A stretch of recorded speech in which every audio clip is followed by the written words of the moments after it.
¿En qué consiste la liberación emocional? Liberar es soltar, dejar ir, descargar, desatar, desbloquear, desvincular, eliminar, despejar. Es producir un cambio interior creando un nuevo espacio, una nueva estructura en nuestros pensamientos y sentimientos y como consecuencia una nueva experiencia interior. Para liberar hay que dejar fluir lo que se encuentra reprimido, estancado, aferrado, asociado a las memorias o en los guiones que dirigen nuestros comportamientos y determinan nuestras reacciones y estados de ánimo. Para que las emociones que se encuentran reprimidas en nuestro inconsciente puedan fluir, tenemos que conectarnos con ellas. Esto es algo nuevo para la mayoría de personas, pues el instinto de supervivencia nos lleva a evitar el sufrimiento y preferimos reprimir, negar o enviar a lo más profundo de nuestra mente todo lo que nos incomoda, nos disgusta, nos altera o nos perturba. Cuando nos conectamos con una memoria que se encuentra emocionalmente cargada, comenzamos a experimentar esas emociones de forma consciente y voluntaria. Allí comienza la liberación, pues al permitirnos sentir y dejar fluir la carga emocional que hasta ese momento se encontraba reprimida, la liberamos. En la mayoría de los casos no hay solamente una emoción reprimida, sino que suelen ser paquetes emocionales que se han asociado a la experiencia vivida. Entonces, es necesario ir identificando las diferentes emociones para facilitar la salida. Cada vez que identificamos una emoción y nos permitimos sentirla, ésta se libera sin tener que hacer ningún esfuerzo.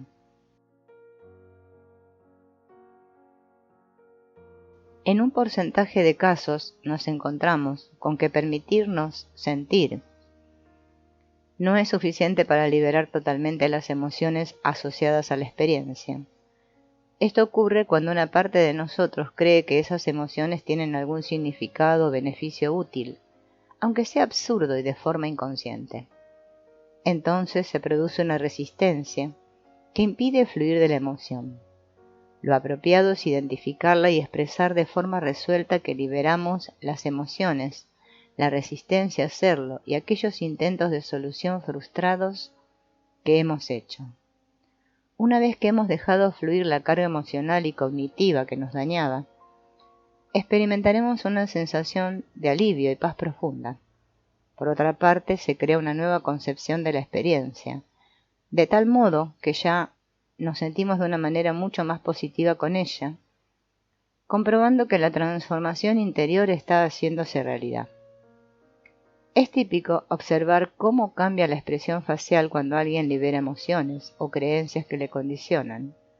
Su nueva experiencia interior se refleja en su rostro, relajándose de forma instantánea, así como la respiración, la mirada, el tono de la voz, sus músculos y el resto de su cuerpo.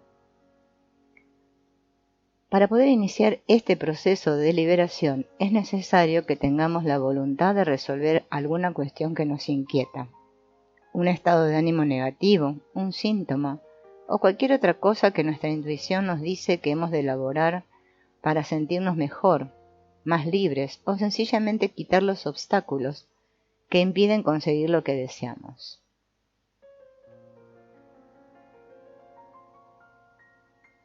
Debemos centrar nuestra atención en la cuestión elegida y permitirnos sentir. Cualquier reacción es posible. Puedes sentir desde algo liviano, una emoción débil, que te haga pensar que el asunto ya se encuentra superado, a una especie de explosión emocional en la que te sorprendas llorando o sintiendo una profunda rabia. No importa, recíbela tal cual es y permite que fluya a través de ti, como un río que canaliza las aguas del deshielo. Sencillamente observa este fluir emocional y comprobarás cómo va disminuyendo su intensidad inicial. Cuando nos permitimos sentir, estamos tomando conciencia plena de lo que hay en nuestro interior respecto a la cuestión que tratamos. Y lo más importante, nosotros estamos posicionados en el aquí y ahora, y desde esta posición estamos tratando las diferentes cuestiones de nuestra vida. Al hacerlo así, No permitimos que sean nuestras memorias del pasado o las ansiedades del futuro las que nos secuestren y nos hagan perder el presente. Somos nosotros quienes, anclados en el presente, en la única posición de poder que tenemos, vamos a realizar los cambios que necesitamos. Comprobarás que, al permitirte sentir, las emociones suelen ir cambiando. Si comienzas sintiendo tristeza, cuando ésta va perdiendo intensidad, aparece otra nueva, tal como la rabia. Es normal que junto con este flujo de emociones aparezcan ideas y creencias limitantes, diferentes sensaciones, sutiles resistencias, toda clase de somáticos, dolor de cabeza, ahogo, palpitaciones, calor, ansiedad, etc., que son las manifestaciones propias del proceso de liberación. Esto es natural. Generalmente no hay una sola emoción enquistada. Suelen acumularse varias respecto a un tema, sobreponiéndose una a la otra. Entonces, lo propio es que centres la atención en la nueva emoción, reconociéndola y permitiéndote sentirla. Cuando has experimentado varias emociones, viene un momento en que te das cuenta de que el flujo emocional se va calmando. Seguramente no está todo hecho, pero evidentemente hemos conectado con un paquete de emociones reprimidas que se están liberando. A continuación, completaremos esta liberación ordenando a la mente de manera explícita la voluntad de soltar y liberar cada emoción que ha sido reconocida. Al hacerlo, experimentaremos cómo las emociones con las que hemos trabajado se liberarán y dejarán de formar parte de nuestra carga personal, y sentiremos un alivio muy notable o la paz interior que tanto deseamos. La falta de confianza en nosotros mismos es un sentimiento negativo que nos impide disfrutar de la vida y genera sentimientos de disconformidad y miedo. Las personas que sufren el caos de la inseguridad se debaten constantemente en un vaivén de pensamientos y sentimientos contradictorios sobre las situaciones que viven o sobre cualquier decisión que deben tomar. Y cuanto más desean asegurar la decisión, más inseguros se sienten. El temor a la crítica, a las consecuencias de su actuación, el no poder expresar las propias opiniones, deseos y emociones, promueve situaciones y sensaciones negativas que les afectan. La inseguridad emocional es una sensación de malestar, nerviosismo o temor asociada a multitud de contextos que pueden ser desencadenada por una sensación de vulnerabilidad e inestabilidad que amenaza al yo o a la propia autoimagen. Las personas inseguras no tienen confianza en su valía y capacidad, carecen de confianza en sí mismas y también les cuesta confiar en otras personas. Pueden pensar que las personas con las que se relacionan las defraudarán. También ellas temerán defraudarlas. En el caso de disfrutar de circunstancias positivas, pensarán que estas son temporales y que lo negativo volverá otra vez a sus vidas. Este es un rasgo común que solo se diferencia entre las personas que lo sufren por el grado del síntoma. La inseguridad conlleva una autoevaluación subjetiva y arbitraria de la propia capacidad de la persona. Puede promover estados de timidez, paranoia y aislamiento social, o alternativamente puede alentar conductas compensatorias como la arrogancia, el narcisismo o la agresividad. Después de que se ha realizado la liberación de las emociones, pensamientos y somáticos que han influido espontáneamente, es necesario volver al punto de inicio para asegurarnos de que la situación que se ha trabajado no tiene más memorias negativas. Así pues, hay que volver a enfocar mentalmente la cuestión que se ha tratado y comprobar de nuevo qué se siente. Si la liberación no está completada, la persona seguirá sintiendo emociones o sensaciones que hay que continuar liberando de la misma manera. La evidencia de que la liberación se ha completado será que la persona sentirá paz interior, y la mayoría de las veces se habrá producido una reestructuración cognitiva, de tal manera que se concebirá aquella situación de una forma más positiva. El miedo es una emoción primaria que surge ante una amenaza o un peligro, que puede ser real o imaginario y genera una respuesta múltiple en el organismo. Al sentir miedo, el organismo genera una respuesta adaptativa para evitar el peligro, huir o enfrentarlo, con rapidez y garantizar así la supervivencia de la persona que lo experimenta. Entonces, se incrementa el metabolismo celular, aumenta la presión sanguínea, la glucosa en la sangre, la actividad cerebral y la coagulación. El corazón bombea a mayor velocidad para llevar hormonas a las células, en especial adrenalina. También se incrementa el ritmo respiratorio, disminuye el sistema inmunitario y hay vasoconstricción en algunas zonas para facilitar que la sangre fluya hacia las extremidades y facilitar así la huida o el combate. Existe miedo real cuando la dimensión del miedo está en correspondencia con la dimensión de la amenaza.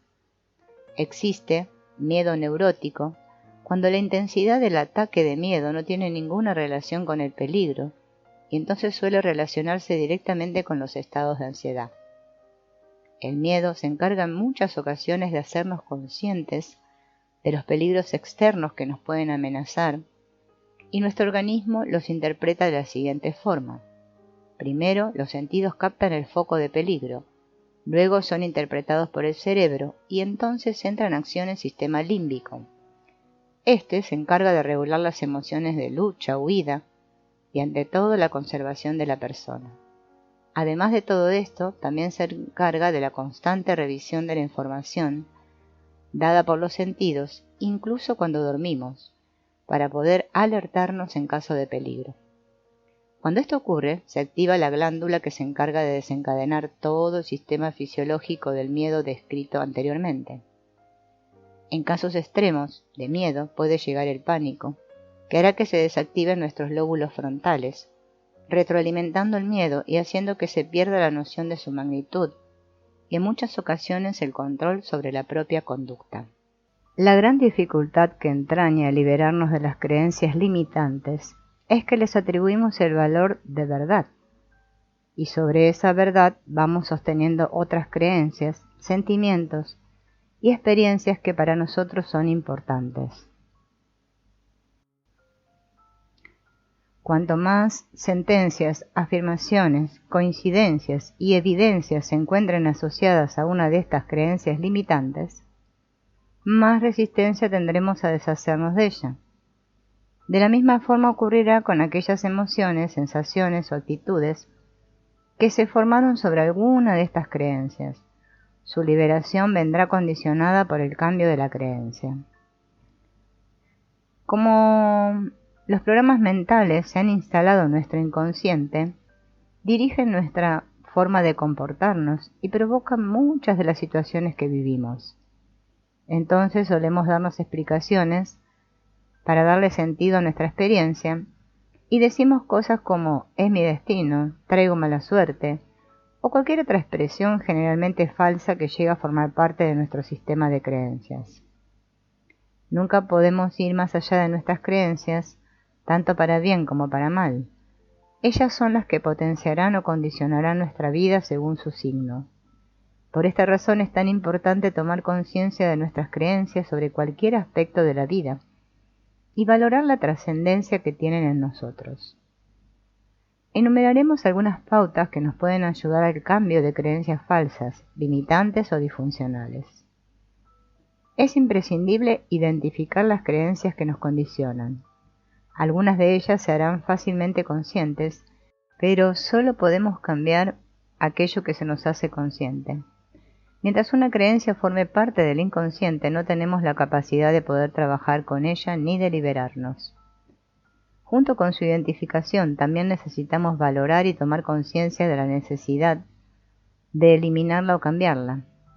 No siempre hay la motivación suficiente para enfrentarnos con ella, ya que puede encontrarse asociada a otros factores que entrarían en conflicto con otras creencias o sentimientos.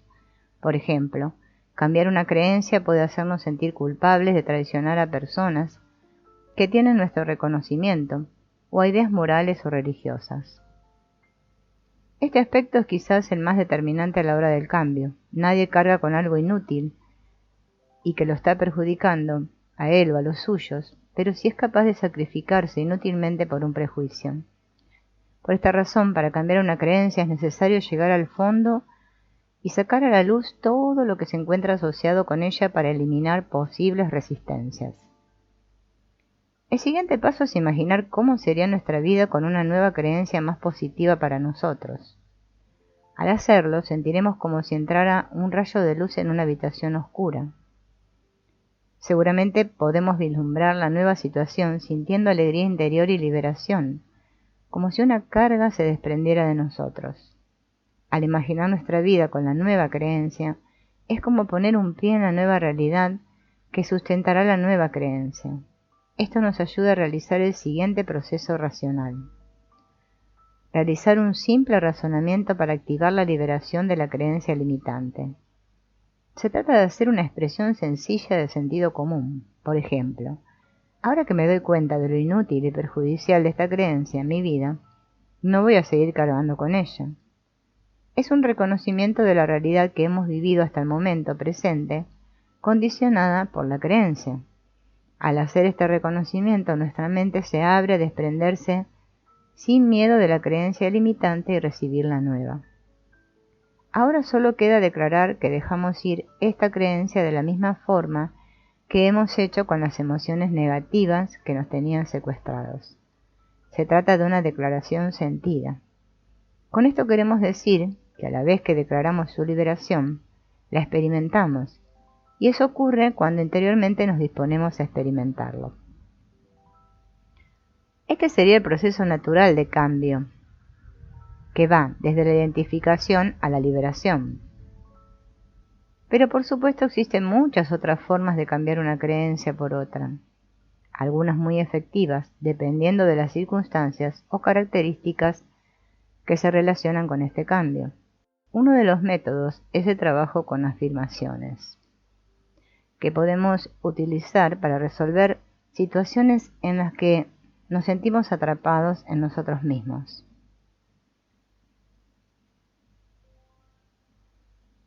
Cualquiera puede encolerizarse puntualmente, pero si en lugar de ser algo accidental y justificado, esto se convierte en un comportamiento habitual, ya estamos hablando de irascibilidad. La ira es una emoción que se expresa con el resentimiento, la furia o la irritabilidad, como una forma de reacción y respuesta evolutiva para permitir al ser humano enfrentarse con amenazas. Los efectos físicos de la ira incluyen aumento del ritmo cardíaco, de la presión sanguínea y de los niveles de adrenalina y noradrenalina. Las personas tienden a expresar su ira de forma pasiva o agresiva, a través del comportamiento de atacar o huir. En la ira pasiva, huida, la respuesta es la represión y la negación del comportamiento agresivo. Sin embargo, la ira agresiva se caracteriza por el comportamiento contrario, ataque, así como el uso de la fuerza física y verbal, los abusos y el herir a otros. Hay tres tipos de ira: la ira repentina, que está conectada al impulso de autopreservación; la ira estable o intencionada, que es una reacción a una percepción de daño o trato injusto por otros de manera malintencionada; la ira como rasgo del carácter, que es recurrente y está relacionada con las características de la personalidad más que con los impulsos instintivos. La irritabilidad, el resentimiento y las actitudes de mala educación son ejemplos de este tipo de ira. La ira puede ser destructiva cuando no encuentra su salida apropiada en la expresión. En su forma fuerte disminuye la capacidad para procesar información y para ejercer control sobre la conducta. Una persona enfadada suele perder su objetividad, empatía, prudencia o consideración y puede causar daño a otros. Aunque hay una clara distinción entre la ira, la hostilidad y la agresión, verbal o física, directa o indirecta, existe una íntima relación entre ellas. En la sociedad moderna, la ira es vista como una respuesta inmadura o incivilizada a la frustración, a la amenaza o a cualquier injusticia. Por el contrario, mantener la calma ante una provocación se considera admirable. Pero reprimir la ira sin darle una salida adecuada puede causar diferentes problemas, tales como hipertensión, arritmias cardíacas, dolores de cabeza, diferentes problemas digestivos como úlceras, alteraciones respiratorias, glaucoma, insomnio o depresión.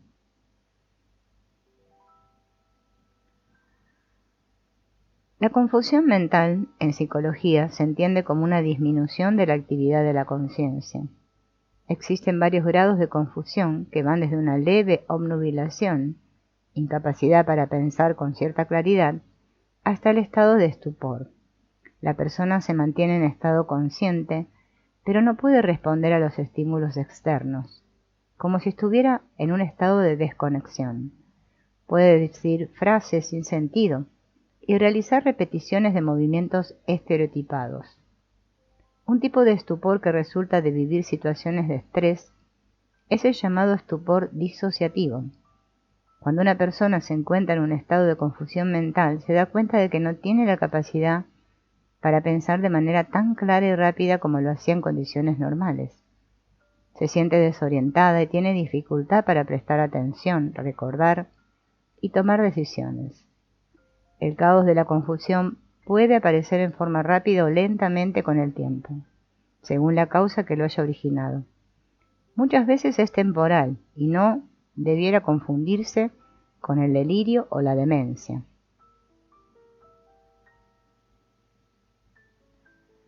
A veces nos preguntamos por qué hay personas que se sienten mal y actúan de forma desconsiderada con otras o contra sí mismas.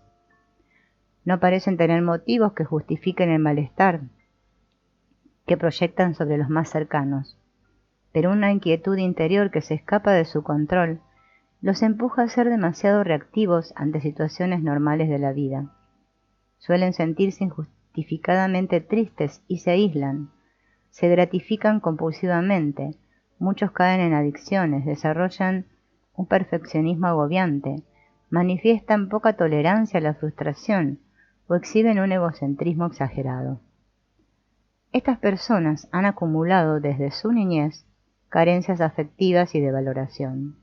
Se han sentido tratadas indignamente y han crecido en la inseguridad, en la frustración y en la impotencia. Por su parte, inconscientemente han seguido su instinto de supervivencia, buscando o elaborando sustitutos que compensaran o neutralizaran sus inquietudes internas. Estas estrategias instintivas les han sido útiles temporalmente, pero como la experiencia demuestra, cualquier estrategia paliativa requiere seguir dependiendo de ella indefinidamente porque no resuelve la causa del problema.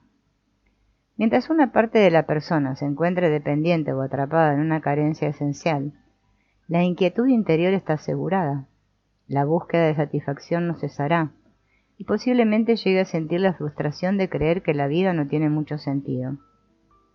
A pesar de lo que acabamos de decir, hay un camino seguro que nos puede llevar a la liberación para poder vivir nuestra vida lejos de estas ataduras frustrantes. Se trata de comprender que mientras sigamos en el empeño de dar satisfacción a esta parte nuestra que se quedó insatisfecha y demandante, no podremos madurar emocionalmente y disfrutar de otras oportunidades afectivas que la vida nos proporcionará, porque inconscientemente lo enmarañamos todo. Para poder salir de esta trampa es necesario cambiar algunas creencias muy arraigadas que están unidas al temor. ¿Cómo podemos renunciar a una necesidad esencial? ¿Cómo podemos dejar de hacer lo que hemos hecho hasta ahora si nos ha ayudado a seguir adelante? Este sería el obstáculo importante que hay que superar: deshacernos de la necesidad de satisfacer la carencia. En ningún caso esto significa precipitarnos en un abismo oscuro y desconocido, sino liberarnos de una vez por todas de este servilismo inútil y frustrante. A partir del momento en que nos liberamos de la necesidad esencial insatisfecha, ya no es necesario buscar más sustitutos, ni tener que compensar de la manera que sea lo que le falta a nuestro niño interior. Al no existir necesidad, tampoco hay nada que reclamar, nada que pelear, ningún motivo para sentirse defraudado, triste o ansioso. Sencillamente experimentamos liberación. A partir de aquí se hace la luz y comenzamos a ver lo que antes éramos incapaces de siquiera vislumbrar. Dejamos de ser niños demandantes y egocéntricos para abrirnos a la riqueza que la vida nos proporciona y entonces experimentamos el crecimiento interior. La ansiedad es una sensación desagradable y difusa de inquietud. Se suele acompañar de dolores de cabeza, palpitaciones, opresión en el pecho, molestias gástricas y pensamientos negativos, aunque varía de una persona a otra según el grado de severidad. En realidad, la ansiedad es una señal de alerta, como lo es el miedo, pero se encuentra más cerca del desorden psicológico, en el que la persona experimenta síntomas similares, pero con la diferencia de que estos se manifiestan aunque no exista un riesgo aparente. Aquellos que sufren ansiedad se encuentran en cierto modo indefensos e incapaces para poder hacer frente a los síntomas que interfieren en sus actividades diarias y en las interacciones con otras personas. La ansiedad es a menudo una de las principales causas de otros trastornos psicológicos, tales como trastornos psicosomáticos de angustia, obsesivo-compulsivos, fobias y trastornos de personalidad. Aunque ansiedad y angustia son palabras que se utilizan muchas veces de forma indistinta, la angustia hace referencia a una sensación más física, caracterizada por opresión en el pecho o el estómago, y acompañada de un temor inminente a morir o a perder el control.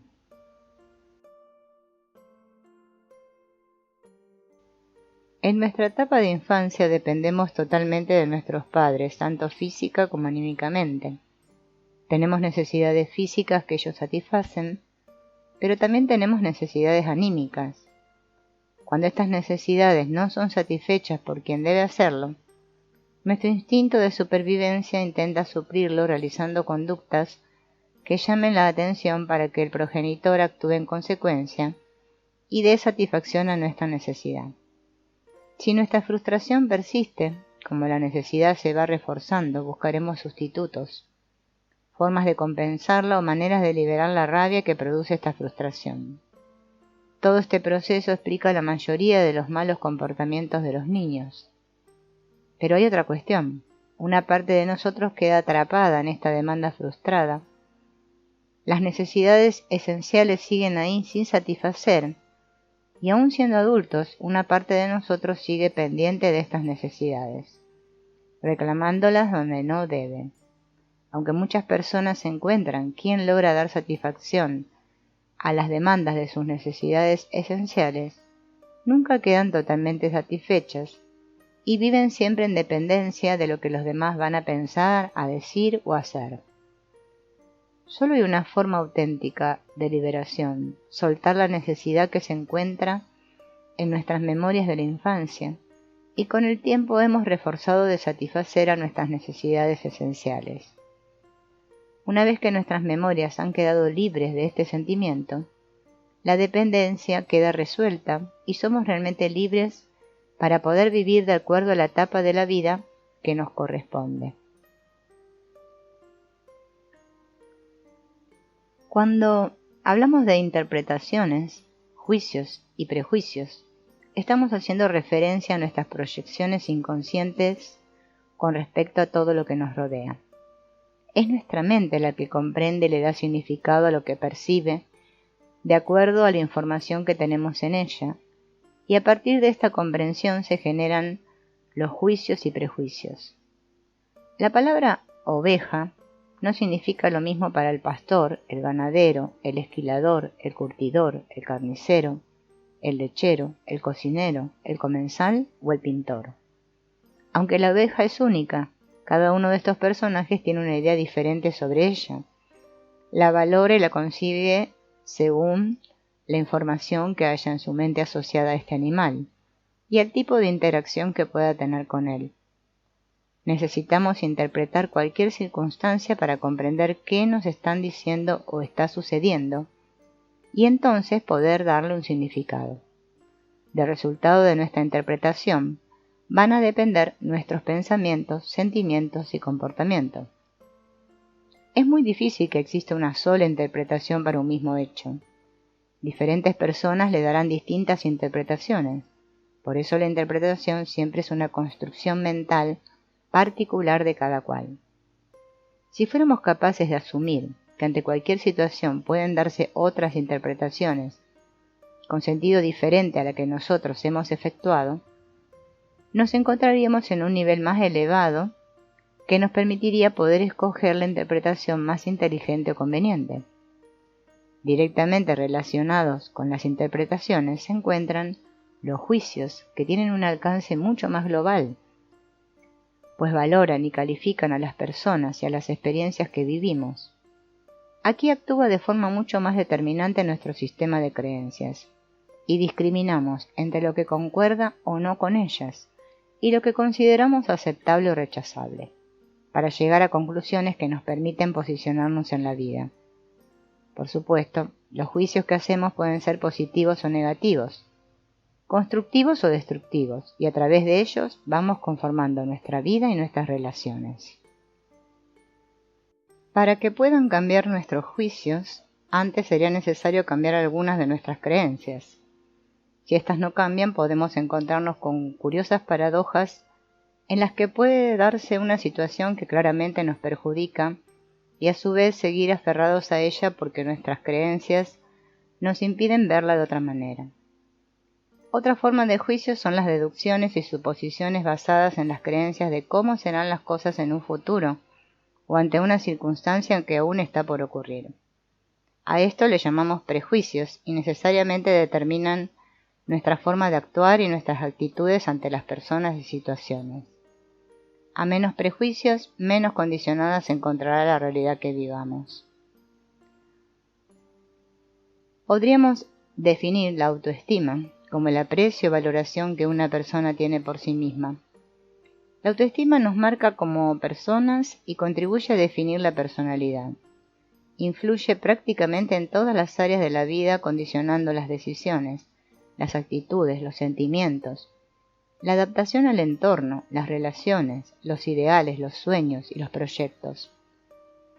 Las consecuencias que sufren las personas que tienen baja autoestima son muchas. Entre ellas se encuentran la inseguridad, la susceptibilidad, los problemas de relación, la necesidad de aceptación y aprobación, diferentes tipos de miedo, dificultades para conseguir los objetivos que desean, consentir que los demás los abusen o los maltraten, falsas creencias sobre sí mismos y la tendencia a caer en la dependencia y en estados depresivos. La autoestima se desarrolla en primer lugar por los padres y posteriormente por los diferentes referentes que los niños o las niñas van teniendo a lo largo de su vida. Pueden influir poderosamente las experiencias negativas que se viven o aspectos físicos que la persona no acepta o rechaza de sí misma. Los juicios están sostenidos por creencias y son muy poderosos porque tienen la atribución de verdad, pero al liberarlos, esta verdad se convierte en mentira y es sustituida por otra más verdadera.